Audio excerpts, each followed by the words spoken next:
Merci Hervé. Mais bonjour à tous. Merci d'être là aujourd'hui pour nous écouter et puis pour parler levage, mais aussi pour parler consommation, hein, puisque en tant qu'économiste de l'alimentation, je dis toujours qu'on ne peut pas regarder qu'un côté du versant, mais qu'il faut toujours regarder ce qui se passe de l'autre côté pour avoir une vue un peu globale de ce qui se passe et pour pas passer comme ça à côté d'éléments importants si on se focalise un peu trop sur juste sur un côté du marché. Donc, je vais commencer par ma présentation pour faire un bref bilan historique de la consommation, hein, comment elle a évolué dans le temps, où on en est, de manière générale, végétale, animale, mais également en animal, pour essayer d'avoir un diagnostic un petit peu commun de l'état de la consommation en Europe. Et puis ensuite, j'essaierai de voir avec vous pourquoi il faudrait, ou pas d'ailleurs, intervenir au niveau de la consommation de produits animaux, même s'il y a eu des débats déjà, en tout cas des choses qui ont été dites par Jean-Louis et par Pierre tout à l'heure. Et enfin, je vous donnerai des éléments sur comment on pourrait intervenir, hein, puisque pour l'instant, au niveau de la PAC, on n'intervient pas beaucoup. Hein, donc, comment on pourrait intervenir et est-ce que ça pourrait avoir des effets par rapport aux objectifs qu'on peut se fixer au niveau de la PAC. Donc, premièrement, quelle est l'évolution finalement de la consommation? Alors ici, je vous ai fait un graphique à partir des données de la FAO sur la disponibilité en termes de protéines végétales et animales et totales dans le temps. Donc la disponibilité, c'est quoi? C'est ce qui nous permet de nous rapprocher le plus possible de la consommation, puisque ça va être la production auquel on a soustrait les exportations et rajouté les importations. Donc ça nous donne un peu une idée de ce qui est resté disponible en Europe pour une consommation en Europe. Donc ce qu'on peut voir, c'est qu'on a une évolution dans le temps de la disponibilité, hein, une croissance dans le temps de la disponibilité, hein, qui est évaluée par personne et par jour, hein, donc calibrée par rapport à la population, mais que ce qui se passe en termes de production végétale et production animale a évolué de façon différente, puisque la production, j'allais dire la disponibilité en protéines végétales est quasi constante dans le temps, alors que celle en protéines animales a augmenté dans le temps. Donc on a bien dans le temps une augmentation de la consommation de produits animaux, de protéines animales pour être plus précise, et ça depuis, je vous ai fait un graphique depuis le début des années 60 jusqu'au dernière année disponible, 2018, hein, on a une constante sur ce diagnostic-là. Si on va un petit peu plus loin et qu'on regarde par catégorie d'aliments, alors je suis un peu plus large que viande, hein, mais je vais me recentrer sur viande. Donc ce que vous pouvez constater, c'est que on retrouve donc ce qu'on avait précédemment. Donc vous avez ici la disponibilité en protéines animales, vous voyez, hein, qui est vraiment en forte augmentation dans le temps. En riz et céréales, vous voyez que c'est un petit peu en dessous, mais ce qui est intéressant, c'est que vous voyez qu'on a eu un croisement des évolutions. Alors, je ne vois pas très bien avec mes lunettes comme toi, Hervé, mais je pense que c'est, je ne sais pas, la fin des années 70 ou par là, hein, d'accord? On a un croisement et ensuite, on voit qu'en fait, récemment, on a un rapprochement. Alors, je ne sais pas si vous voyez ma souris. Non, vous ne la voyez pas. Donc, si vous regardez en 2015-2017, on voit que petit à petit, on a un resserrement des deux. Donc, quelque chose qui se passe ces dernières années, mais on reste quand même avec un niveau très élevé de consommation de viande et également de produits laitiers, hein, qui est en forte croissance dans le temps et qui continue à croître. Ce que je trouve intéressant, c'est de regarder en comparaison ce qui se passe sur les autres types de ressources en protéines et notamment sur les légumineuses dont on parle beaucoup actuellement en disant que ça pourrait être une alternative à la consommation de viande. Mais dans les faits, je ne sais plus que le mot qui a été employé dans les versions précédentes, hein, mais c'est encéphalogramme plat. pour tout ce qui concerne les légumineuses, avec peut-être une légère augmentation de la catégorie poissons et fruits de mer. Donc, faire évoluer les consommations dans le temps, vous voyez, faire évoluer les consommations dans le sens que l'on souhaiterait, vous voyez, c'est pas si évident que ça. Il y a des constantes qui restent et les ruptures sont pas très courantes, même si on regarde sur le long terme. Donc maintenant, si je me focalise uniquement sur les produits animaux, là, vous allez voir encore qu'il s'est passé quand même pas mal de choses. Donc, je ne parle pas des ovins, caprins, des autres viandes, où ça restait dans le temps très constant et assez faible. Mais si on regarde ce qui se passe au niveau du porc, de la volaille et des bovins, on voit qu'effectivement, il s'est passé des choses avec une diminution forte de la viande bovine au détriment de la viande, au bénéfice plutôt, de la viande de volaille et de la viande de porc, et même avec des croisements, vous voyez, très j'allais dire de pente, d'évolution, qui est bien amorcée et qui a l'air de continuer dans le temps. Donc la question se pose de savoir si ces évolutions, elles sont liées à des changements de préférence, à des évolutions de prix relatifs, certainement liées aux deux, d'ailleurs. On peut avoir des changements au niveau des préférences des consommateurs, mais également au niveau des prix qui influencent ces mêmes comportements. Donc, on va essayer d'éclairer un petit peu ça avec ce qu'on sait, on ne sait pas tout, mais ce qu'on sait sur l'évolution de la consommation de ces types de produits. L'autre chose que je voudrais vous dire, c'est que même si effectivement nous avons une décroissance de la consommation de viande bovine, cette consommation reste élevée par rapport, j'allais dire, par rapport à ce que l'on souhaiterait avoir, et on va comprendre pourquoi dans une minute. Donc, ceci étant dit, pourquoi devrait-on réguler la consommation de produits animaux ? Si je le regarde d'un point de vue consommation, cette fois-ci, et non plus d'un point de vue production, la première, la consommation de produits animaux a des bénéfices et a également, bien entendu, des effets négatifs. Ici, je vais un peu plus aller sur les effets négatifs, puisque ce que je veux regarder, c'est est-ce qu'il faut réguler ou pas la consommation de produits animaux. Mais bien entendu, la consommation de produits animaux a également de nombreux avantages, notamment l'apport en protéines de haute qualité. Donc, je ne reviens pas là-dessus. C'est simplement peut-être pour souligner que ce qui peut être néfaste, en tout cas d'un point de vue de la santé, c'est plutôt la consommation excessive de viande, et notamment de viande rouge et de viande transformée, avec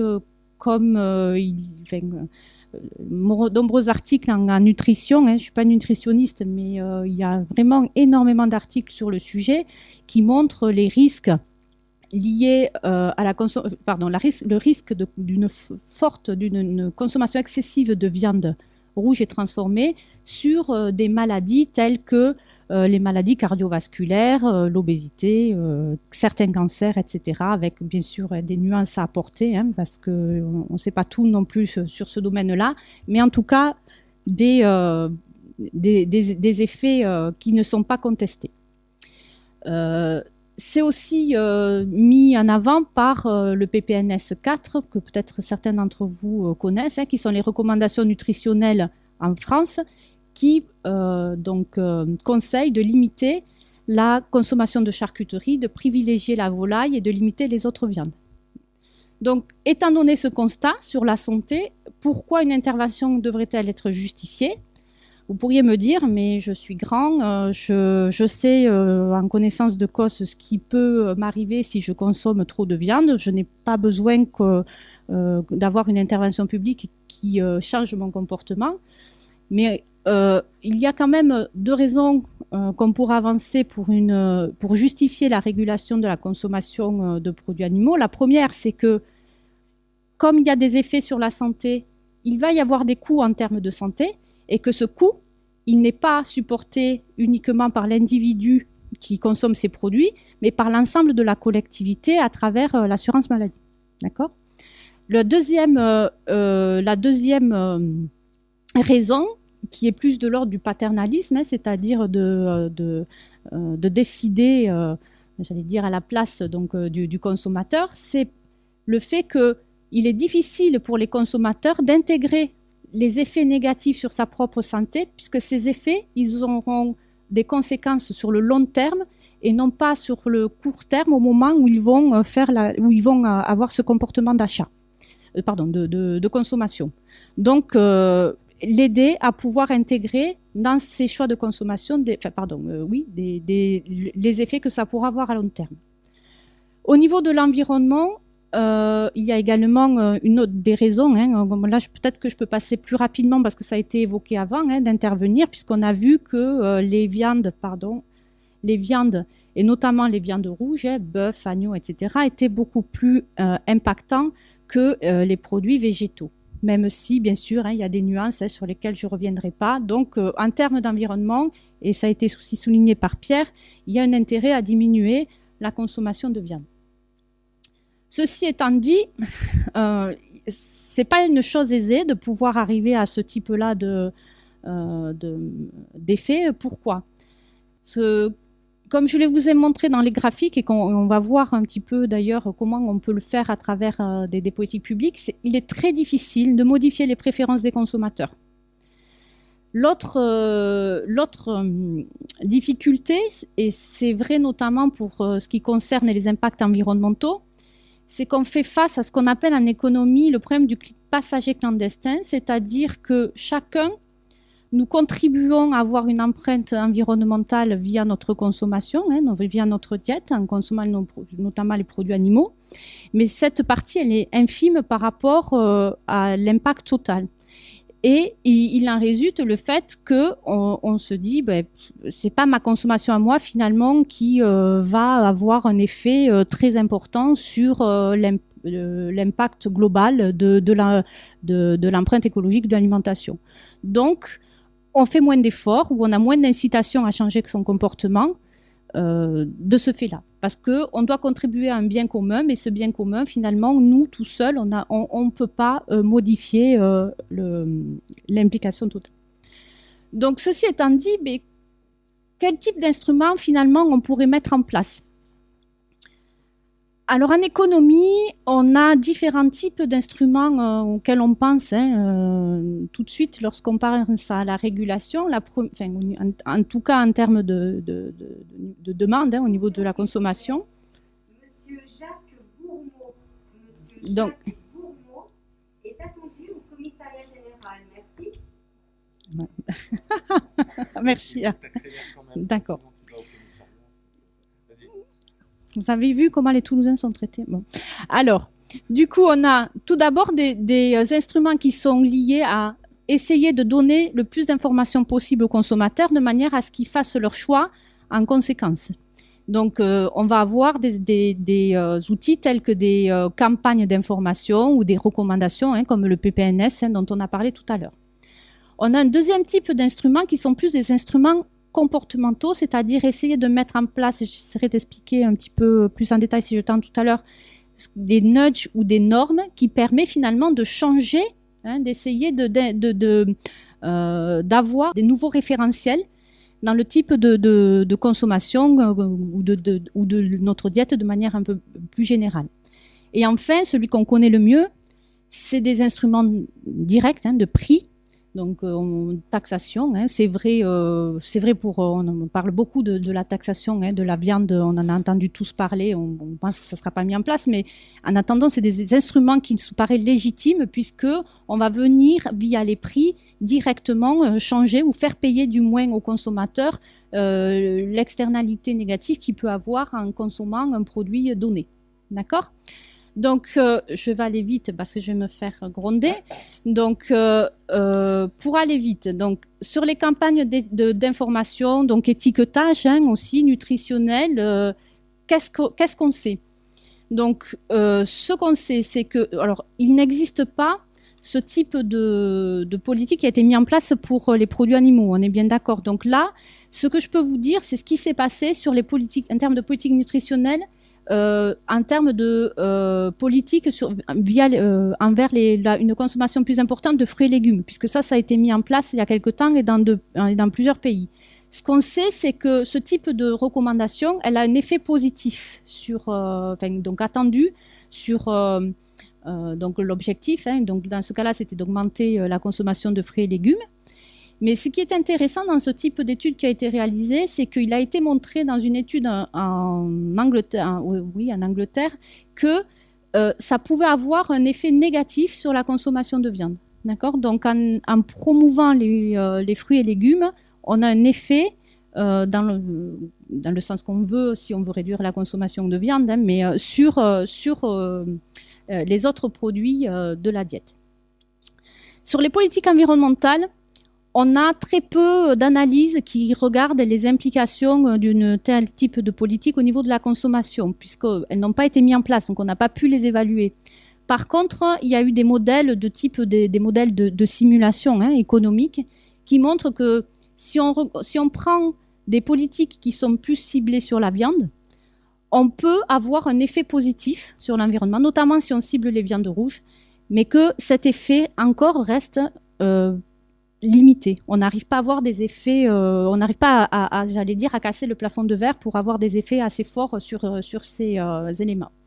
Et en fait, sur l'étiquetage, pareil, il y a des expérimentations qui ont été mises en place pour voir comment les consommateurs réagissaient à une politique d'étiquetage environnemental.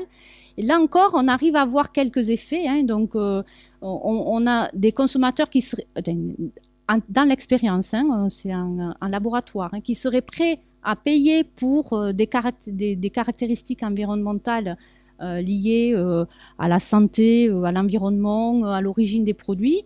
Mais ce qu'on constate quand on regarde ce type-là d'études, c'est que finalement, les consommateurs sont moins prêts à payer pour la caractéristique environnementale par rapport à d'autres types de caractéristiques de type origine des produits, bien-être animal, santé et notamment nutrition. Donc là encore, effet mitigé de ce type-là de politique. Donc sur les nudges et les normes, ce qu'on peut voir, c'est que de la même manière, c'est des politiques qui peuvent être intéressantes, mais qui peuvent effectivement impliquer des ruptures de changement de consommation.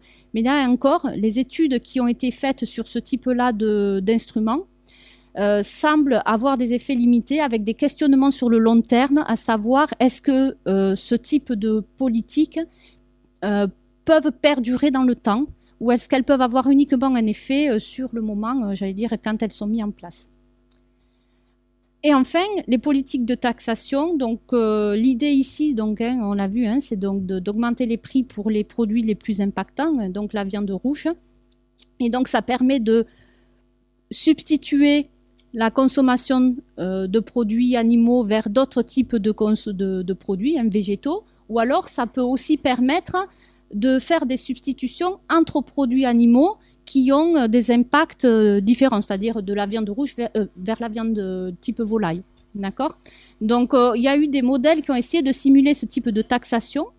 Et ce qu'on montre, en fait, c'est que, bon, effectivement, dans ce cas-là, la consommation de viande rouge serait celle qui serait la plus taxée, donc la plus impactée. Que la consommation de viande blanche serait donc moins impactée.